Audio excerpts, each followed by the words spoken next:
And I think that the crisis that is coming is going to be a dollar crisis, and it's going to be a sovereign debt crisis. That's the only way that this thing is going to end. But my concern now is actually stagflation. We're moving towards a stagflation type of environment, which means we're both going to get inflation and stagnation. And that is a toxic mix. We're going to have a different type of downturn. And I think it'll be more back there of a dollar crisis than it would be a debt crisis. But this is a monetary problem, this is a spending problem, and that is what's going to bring us down. Is going to be financial, and it's going to be associated with horrendous increases in spending and also inflation. I think there are two bubbles. We have a stock market bubble and we have a bond market bubble. In the end of the day, the bond market bubble will eventually be the critical issue. In the 30s, everyone wanted US dollars. Today, everyone wants to get rid of them. Our current dollar US is backed by nothing. And the United States will be losing the privilege of being able to print of the world's reserve currency.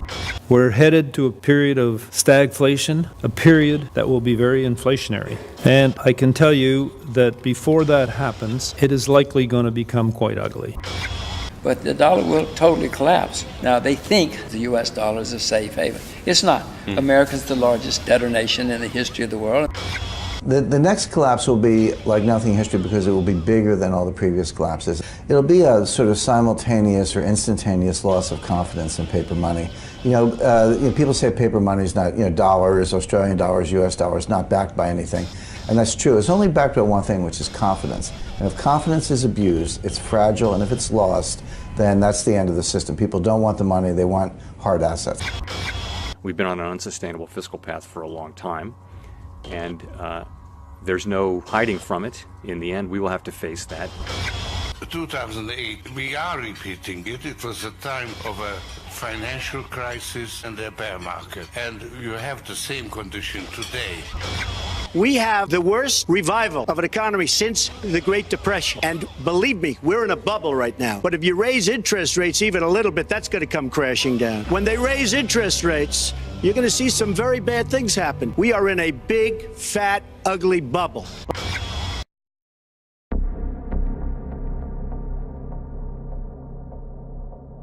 Não, o dólar não irá deixar de existir, mas inevitavelmente a próxima crise financeira nos levará para uma crise de confiança por todo o nosso sistema monetário atual.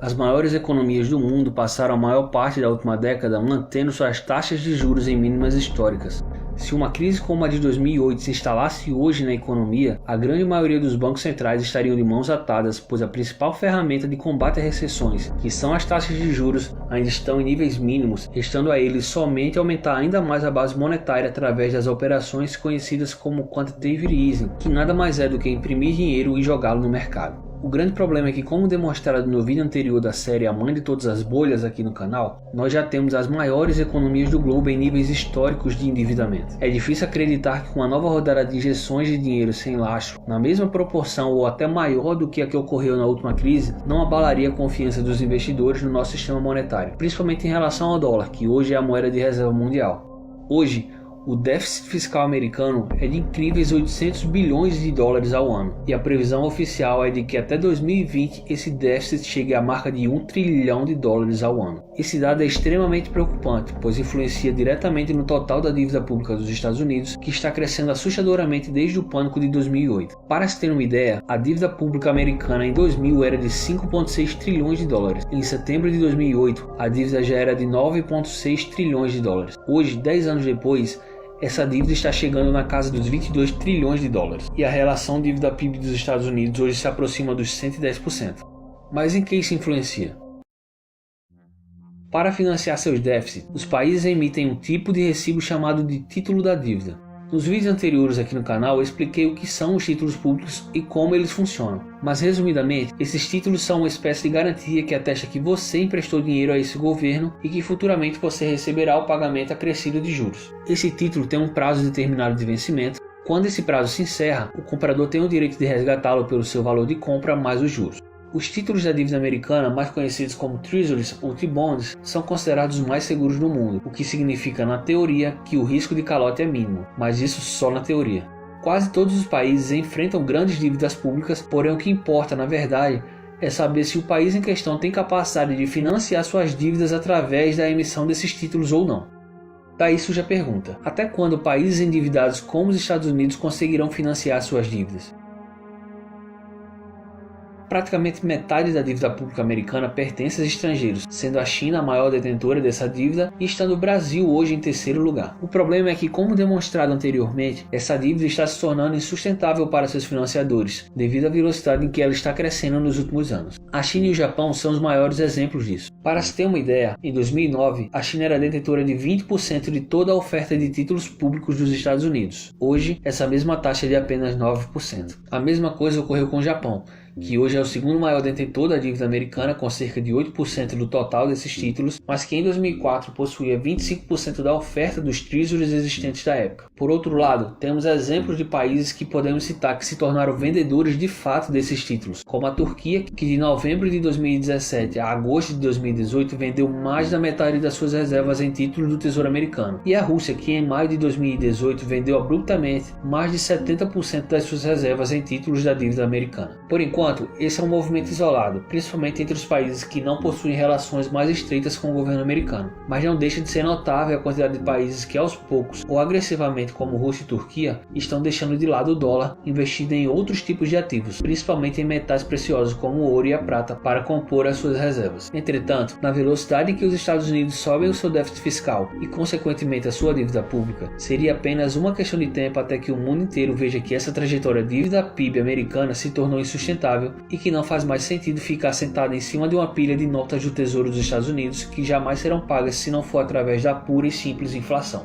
Essa percepção por si só já seria suficiente para provocar uma corrida contra esses títulos, onde todos os maiores credores da dívida americana brigariam entre si para ver quem se livraria desses ativos mais rápido, inundando o mercado de dólares, o que inevitavelmente provocaria uma explosão dos juros americanos ao mesmo tempo em que o dólar sofreria uma severa desvalorização. A consequência desse fato seria terrível e de certa forma inimaginável, pois é algo sem precedentes, mas provavelmente a economia americana entraria num cenário que se aproxima do que chamamos de estagflação, que é quando uma economia sofre com inflação e recessão econômica ao mesmo tempo, só que de uma forma muito mais agressiva. Com certeza, essa tempestade não se resumiria aos Estados Unidos, seria algo que abalaria o mundo inteiro, criando uma crise de confiança em todo o sistema monetário internacional que possui o dólar como sua moeda de reserva, pelo menos por enquanto. O dólar possivelmente não deixará de existir, mas provavelmente a próxima crise representará o seu fim como moeda de reserva mundial. Mas qual moeda irá substituir o dólar nessa função? Pouca gente sabe, mas já existe uma moeda mundial. Grave esse nome porque é provável que você ouça falar muito nele nos próximos anos. Special Drawing Right, ou Direitos Especiais de Saque em português.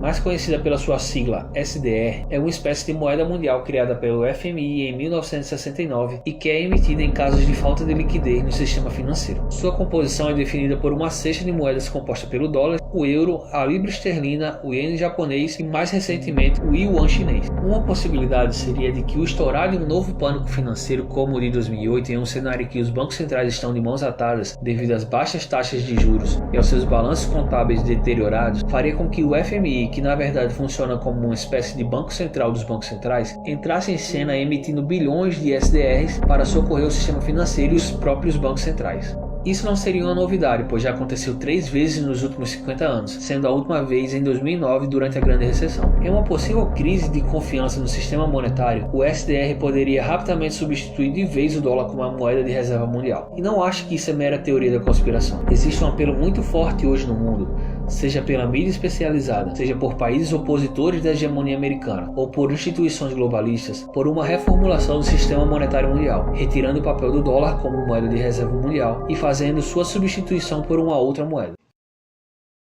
Em 2009, a ONU divulgou um relatório solicitando uma nova moeda mundial para substituir o dólar como a moeda de reserva do sistema financeiro, de forma a evitar futuras crises. Essa moeda seria, de acordo com a própria ONU, uma cesta de moedas que contaria com uma moeda regional da Ásia. Lembrando a vocês que o yuan chinês e o iene japonês já fazem parte do SDR. Líderes políticos de países como Rússia e China constantemente fazem apelos por uma nova moeda global em substituição ao dólar, e muitas vezes citam o próprio SDR como a opção mais viável. Em 2011, Dominique Strauss-Kahn, o então diretor-geral do FMI, durante um discurso em Washington, pediu uma nova moeda mundial que ajudasse a conter a instabilidade financeira. Strauss-Kahn defendeu que o SDR deveria ser essa moeda. Em uma conferência organizada pelo Banco da Inglaterra, a atual diretora do FMI, Christine Lagarde, quando perguntada sobre a possibilidade de o SDR substituir as principais moedas internacionais, respondeu, abre aspas, não é uma hipótese absurda, fecha aspas. Ainda nessa mesma conferência, Lagarde afirmou que o FMI precisaria de uma situação geopolítica propícia para fazer com que o SDR se transformasse em uma moeda de reserva global. Qual situação seria mais propícia do que uma grande crise financeira e de confiança no sistema monetário internacional? Até mesmo o Papa está apelando para a necessidade de uma nova moeda global gerida por um Banco Central global. O atual sistema monetário, baseado em moedas sem lastro e na criação de dívidas, é algo bastante novo, tem por volta de 50 anos e é extremamente insustentável. Estamos dentro de uma bolha muito maior do que aquela que estourou em 2008, ao mesmo tempo em que estamos dentro de uma outra bolha sem qualquer precedente na história, que é a bolha das dívidas soberanas das maiores economias do mundo. Os bancos centrais estão de mãos atadas e não irão conseguir reagir da mesma forma que fizeram da última vez. Para mim parece bastante claro o que vai acontecer aqui.